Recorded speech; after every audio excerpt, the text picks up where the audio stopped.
The room was dim, the soft hum of the refrigerator in the kitchen filling the silence. Margaret sat on the couch, her body weak, head resting lightly against the cushion. The chemo had taken more from her than she ever expected, her strength, her appetite, even her hair. Her hands trembled slightly as she pulled the thin blanket tighter around her shoulders. The world outside continued as usual, but in here, time seemed to move slower. Then came the sound of the front door opening. She looked up weakly and saw him standing there, her husband. His face was cold, distant. He didn't step inside fully. Instead, he dropped a small bag by the door. His voice was flat, without emotion. "I didn't sign up for this." The words landed hard in the still air. Margaret's lips parted, but no words came out. She was too tired to argue, too drained to fight. He looked at her once more, then turned and walked back out, letting the door close behind him with a heavy click. The soft thud of the door echoed through the room, filling the quiet with a final kind of emptiness. She sat frozen, staring at the closed door, unable to move. The quiet settled deeper into her chest, heavier than the pain in her bones. Her eyes drifted to the mirror across the room. The woman staring back at her barely looked familiar, pale, thin, eyes hollow from exhaustion and too many sleepless nights. The scarf wrapped around her head did little to hide what had been lost. She barely recognized herself. The house, once filled with laughter, meals, and simple conversations, now felt like a hollow shell. The silence was sharp, louder than any shouting could have been. Her heart ached, not just from his words, but from everything they carried. After all these years, this is how it ends. Tears filled her eyes but didn't fall. She stared at her reflection, her breath shallow, the weight of everything pressing down harder. Her world had gone quiet, utterly alone, but deep inside that silence, something faint, almost too faint to notice, began to stir. Not anger. Not yet, but something waiting. The memories drifted through Margaret's mind like old photographs, soft and faded but still sharp enough to sting. She saw herself in her 20s, standing beside him when they had nothing but hope. His hands full of plans, hers full of steady work. He had always talked about starting his own business. She believed in him, even when no one else did. She worked 2 jobs to keep them afloat while he chased his dream. Days at the diner, nights cleaning offices. She came home exhausted but always smiled, asking him how his meetings went, how his plans were coming together. There were no vacations, no weekend getaways. Every extra dollar was carefully saved or spent on his business. She passed on new shoes, dinners out, even the small luxuries she once dreamed of. When he failed, and there were many failures, she never once said, "I told you so." She wiped his tears in private, reassured him that success takes time. "You'll get there," she would whisper, even when the bills piled up and the fridge sat nearly empty. When his business finally took off, she cheered the loudest. She baked a cake for his first big contract. She sat in the front row when he received local awards. She beamed with pride when people congratulated him on his hard work. No one ever asked how the bills got paid during those early years. No one asked who skipped doctor visits or who went without so his dream could breathe. Margaret always stayed quiet, believing love meant sacrifice. She never kept score, but sitting alone now, staring at her thin reflection, she saw it differently. He had always been seen, praised, lifted up, and she had always stood behind him, unnoticed, quietly holding up the weight of their life. When her health began to fail, she barely mentioned it. There was never a good time. She had grown used to setting herself aside. Now, as she sat in the silence he left behind, she realized how invisible she had become. She was the one who gave. He was the one who took, and somehow, he convinced himself she was the burden. The ache in her chest deepened, but so did something else, something calm, something steady. An understanding. The days passed slowly in the quiet house. Margaret moved carefully, her body still weak from treatment. She spent her afternoons on the couch or by the window, wrapped in her blanket, sipping tea that often went cold before she could finish it. One afternoon, while scrolling through her phone to pass the time, a message popped up from an old friend. It wasn't long, just a simple link to a social media post. She hesitated for a moment before tapping it open. The photo loaded, and her breath caught in her chest. There he was, smiling, standing beside a younger woman in a bright restaurant. His arm was around her waist, his face beaming like a man free of all burdens. The caption read, "A fresh start. Grateful for new beginnings." Margaret stared at the screen, her fingers trembling.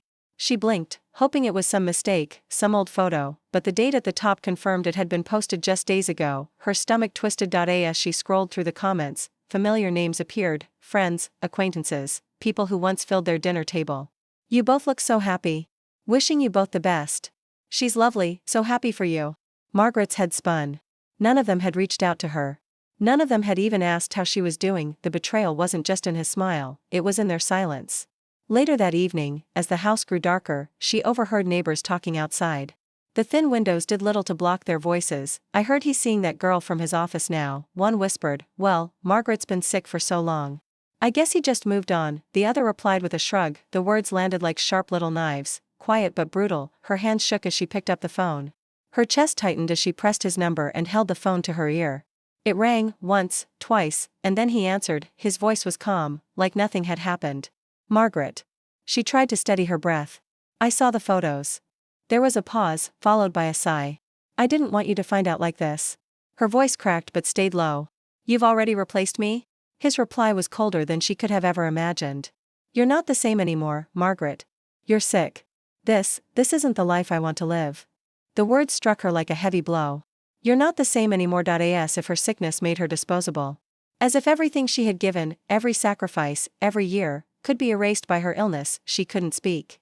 The silence stretched long on both ends of the call. Finally, he said softly, "I hope you'll understand one day." And then the line went dead. Margaret sat still, her phone resting in her lap.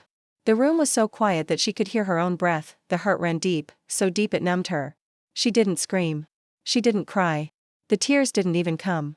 But inside her, something broke, quietly, permanently. Whatever piece of her that still hoped for him was gone, and in the cold emptiness, something else began to rise. Not rage. Not yet, but a small, steady shift. The days grew longer after he left. The quiet inside the house felt heavier, almost pressing against her chest as she moved from room to room. Margaret tried to hold on to small routines, making tea in the morning, opening the curtains to let in the light, but even those moments felt hollow. At first, a few friends called. Some sent short messages, "Thinking of you. Hope you're okay." But slowly, those messages stopped coming. The phone sat silent on the table, collecting dust like the framed pictures nearby. The friends who once visited regularly now had excuses. "Busy with work. The kids have school. We'll stop by soon."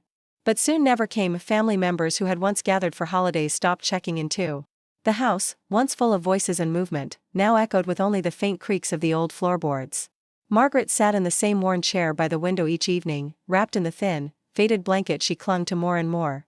The soft fabric had caught so many of her tears that the corner edges stayed damp long into the nights. The mail piled up on the entryway table, bills she struggled to pay, notices for medical appointments she couldn't afford, reminders that she was slipping further behind. The medicine bottles on the kitchen counter emptied one by one. She counted the remaining pills carefully, stretching each dose as far as she could. Sometimes, in the stillness, she spoke aloud just to hear her own voice. "It's a beautiful day today, isn't it?" she'd whisper to the empty room. The flowers would have looked lovely this spring. But there was no one to answer. When the loneliness became too much, she pressed the small bell that used to summon him for help.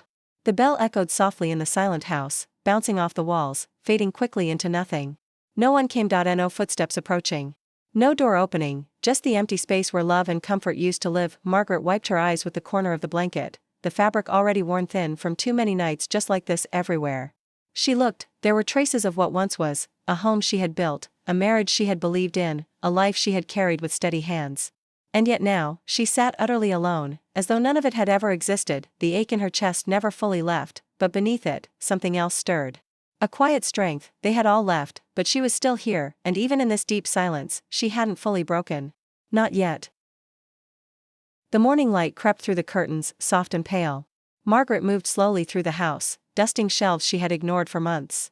The silence followed her like a shadow, but today it felt a little lighter. She reached the tall bookshelf in the back room, one she hadn't touched in years. Stacked among old papers and forgotten photo albums sat a small, worn binder. The edges were frayed, and the cover had faded with time. Curious, she pulled it down and opened it. Inside were neat pages filled with notes, sketches, and carefully written plans.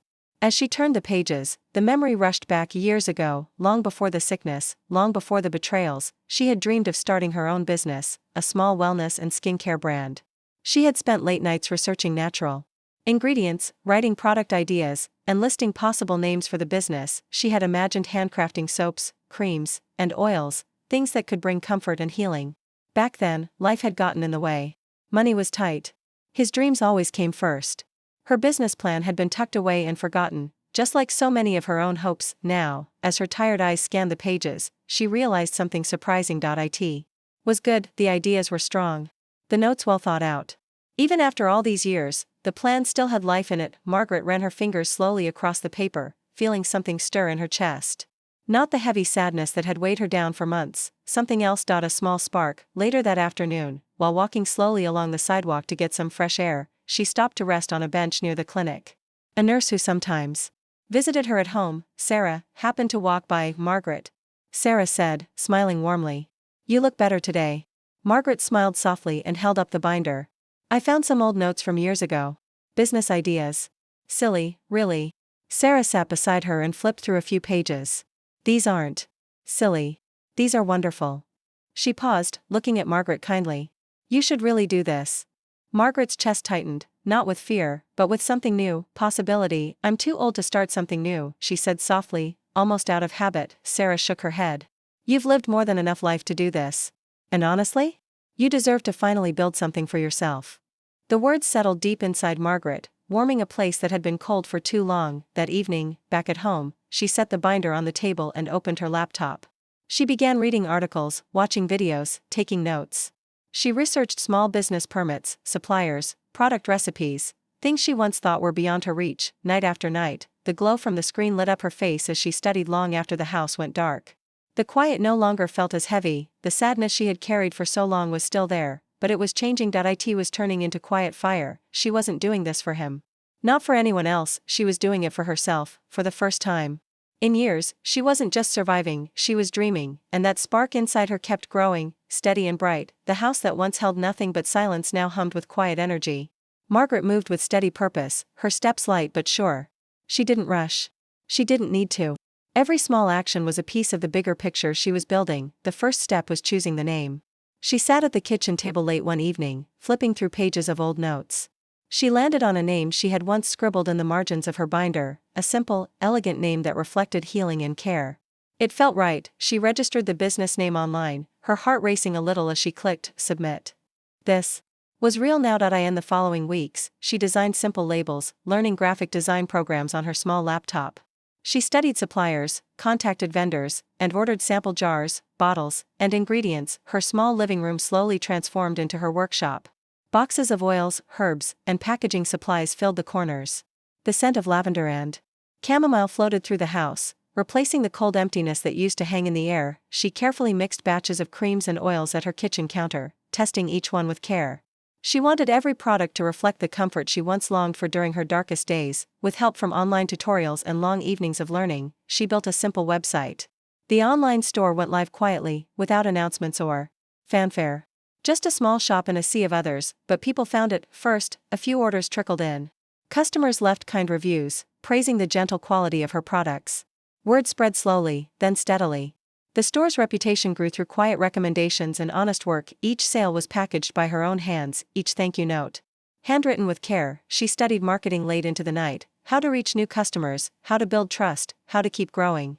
Slowly, her once empty days filled with purpose. The business grew. Her bank account, once terrifying to check, now reflected months of steady work.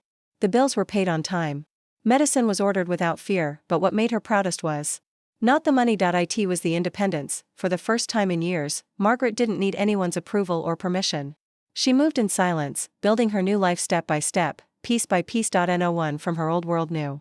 Not yet, but that was about to change. Her products began appearing in small boutiques. A few local magazines wrote features on the rising wellness brand. Photos of her elegant packaging started spreading online. Then came the day when one of her old acquaintances shared a glowing review of her store on social media. The name caught his eye, and soon, the whispers started. Did you know this is Margaret's business? Wait, Margaret? After everything? She built all this on her own? Margaret heard the whispers but said nothing. She didn't need to explain. She didn't need to defend herself. Her work spoke louder than words ever could, and she kept building, steady and calm, while they watched. The business didn't just grow, it exploded. Orders flooded in from across the country. Wellness blogs praised her products. Beauty magazines featured her story. The brand she had built from her kitchen table was now a name people recognized. Distributors reached out. Retailers wanted her products on their shelves. Investors began calling. She chose carefully, taking only the deals that aligned with her vision. Margaret moved with quiet confidence. She didn't rush. Every step was deliberate. Every decision hers, and while her world expanded, his world slowly crumbled. His business had started slipping months ago. The market changed. Competitors outpaced him. Bad financial choices piled up. Investors pulled out. His once steady company was drowning in debt. Margaret didn't have to search for the opportunity. It came to her point one morning. Her lawyer called. "There's a company up for acquisition. You may recognize the name."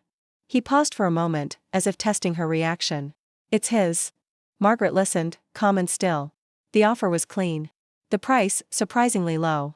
His company was desperate for a bailout. The deal was already in motion before he even knew who was behind it. Weeks later, the paperwork was finalized. The final meeting was scheduled for signatures and transfer of ownership. Margaret walked into the sleek office building, his office building, wearing a simple but elegant suit. Her steps were steady, her face calm. She didn't need anyone to announce her arrival. The conference room was quiet as she entered. He was already seated, reviewing the paperwork with furrowed brows. When he looked up and saw her, his face went pale. His mouth opened slightly, but no words came. Margaret smiled gently as she sat across from him. "We've met before," she said softly. The room fell silent. He struggled to find his voice. You're the buyer?" She nodded, her expression peaceful. "Yes." The papers sat between them, ready for her final signature. She took the pen, her hand steady, and signed her name with quiet grace. He stared at her, stunned, unable to process what had just happened. She didn't gloat. She didn't need to. She simply stood, gathered her things, and paused for a brief moment before leaving. "I hope you find your way," she said gently, her voice free of bitterness. Then she walked out, leaving him sitting in the very chair where he once believed he sat above her. The office was now hers, not because she yelled. Not because she fought, because she built, because she endured, and because she never stopped believing in herself, even when everyone else did. The late afternoon sun poured gently through the wide windows of her new office. Margaret sat at a small table near the window, sipping tea. The soft hum of her team working in nearby rooms filled the space, but in her corner, there was only calm. Her phone buzzed again, its screen lighting up with another message from him. "I saw the news. I'm proud of you. You've built something incredible. Maybe we could talk sometime? Just catch up. I never stopped caring, you know." Margaret read the words slowly, her face calm, untouched by the emotions that once would have shaken her. She let the messages sit there for a moment, watching the soft steam rise from her tea. The messages kept coming in waves over the following days. "We were good once, weren't we? Maybe we made mistakes. But we can still be friends. I miss you." He was reaching out not because he had changed, but because he no longer held the power. Because now, she had risen far beyond him, and it showed. She placed the phone down, letting the screen dim into black. The silence returned, gentle and full. Margaret glanced out the window, watching the wind move softly through the trees outside. The world kept spinning. Her business kept growing. The peace she had built around herself was solid, unshaken by empty words. She had waited for apologies once. She had longed for recognition, for some form of understanding. But that longing had left her long ago. The peace she lived in now didn't need his approval. It didn't need his pride or his regrets. The phone buzzed again. Another message. This time, she reached for the phone, opened the settings, and blocked his number with one quiet tap. The screen flashed briefly, "Number blocked," and then returned to stillness. The messages stopped. Margaret took another slow sip of her tea, her heartbeat steady, her chest light. The absence of his words was louder than any apology he could have offered, and far more beautiful. She had given him her loyalty. Once. She had sacrificed for him. She had stood beside him while he chased his dreams, but now, she stood on her own, and she would never give him access to her peace again. The early morning light crept softly into the room, casting a gentle glow across the walls. Margaret stood in front of the mirror, studying the woman who looked back at her. Her hair had grown back, shorter and softer than before. Her skin carried the faint traces of the battle she had fought, lines deeper than they once were, eyes a little softer, but brighter too. For a long time, she had avoided mirrors. She couldn't bear to see what the sickness had done to her. But now, standing here, she saw something else entirely. Strength. The illness hadn't taken her strength. It had revealed it. She ran her fingers slowly across her cheek, her reflection calm and steady. The face looking back at her wasn't the woman who begged for love or waited for someone to choose her. She wasn't a shadow in someone else's life anymore. Her mind wandered to those long nights when she sat wrapped in her thin blanket, crying softly into the empty room. Nights when she felt forgotten. When she whispered to herself, just to feel less alone. She had thought those moments made her weak, but standing here now, she knew better. "I wasn't weak," she whispered to her reflection. "I was surviving. Surviving without anyone holding her hand. Surviving when everyone else walked away. Surviving when her world fell apart and no one stayed to catch her." Each tear she cried back then had been proof of her fight. Proof that she refused to give up, even when giving up would have been easier. She thought of him, the man who once said, "I didn't sign up for this." The man who traded her for an easier life when she became inconvenient. She thought of the friends who stopped calling.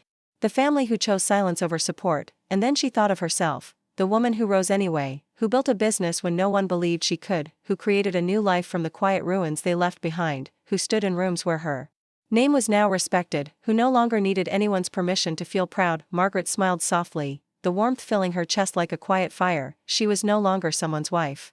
No longer someone's burden, she was someone she respected, someone she admired, and for the first time, maybe ever, she felt completely whole. The late afternoon sun poured through the tall windows of her new apartment, casting golden light across the small dining table. The room was quiet except for the soft hum of music playing gently in the background, a melody she had always loved but never played when the house was filled with his noise. Margaret moved slowly, placing a single plate on the table. A simple meal sat neatly on the porcelain, roasted vegetables, fresh bread, and a small portion of salmon, her favorite. She poured herself a glass of white wine, the pale liquid catching the sunlight as it filled the glass. The chair across from her sat empty, but she didn't mind. She glanced at it for a moment, then back at her plate, smiling softly. The emptiness no longer carried the weight it once did. She wasn't waiting for anyone to sit across from her. She wasn't hoping for someone to return or to finally see her. This meal was hers, the life she had now was hers. The apartment was small but filled with light and warmth. Shelves lined with books and small plants she cared for daily. Artwork she had picked out herself hung on the walls. Everything in this space reflected who she was. Finally, fully, she raised her glass, pausing for a moment as the music played. On, to me, she whispered softly. To surviving. To starting over. Her voice was calm, steady, and sure. She took a sip, the cool wine touching her lips, and set the glass down gently. For so long, she had believed love meant sacrificing herself. She had given everything, her time, her dreams, her health. And when she was no longer useful to him, he left without hesitation. But now, sitting at this table, she realized he hadn't taken her future, she had reclaimed it. The sickness hadn't broken her. The betrayal hadn't ended her. She had faced the worst nights alone and still found her way back to herself. The soft breeze through the open window carried the scent of fresh flowers from her small balcony garden. She closed her eyes for a brief moment, letting the warmth of the sun settle on her skin. She had feared this kind of aloneness once, but now, she understood its beauty. This wasn't loneliness, this was freedom. This time, she ate at her table. Alone, and free, and it was more than enough.